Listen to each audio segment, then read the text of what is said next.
Welcome back to another Armadillo Designs hardware installation tutorial. Today, we will be installing exterior Gullwing Molle panels. Installation should take roughly 15 minutes and can be done solo. Ensure you have the following tools before proceeding onward. Okay, let's get to it.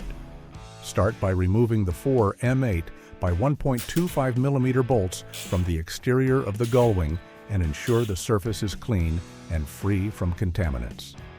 Take the 35 millimeter M8 by 1.25 bolts, apply blue medium strength Loctite to each bolt, and add a plastic spacer on the backside of the Molle panel.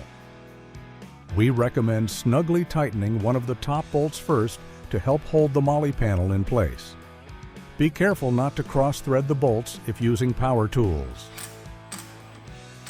For the remaining three bolts, ensure you also apply Loctite and place a plastic spacer between the Molle panel and Gullwing door.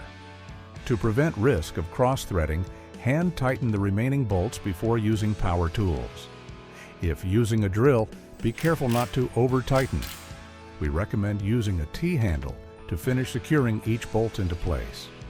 Now, repeat this entire process for the other side. And that's it! Your new exterior Gullwing Molle panels are installed, and you're ready to show them off. Thanks for tuning in. See you next time.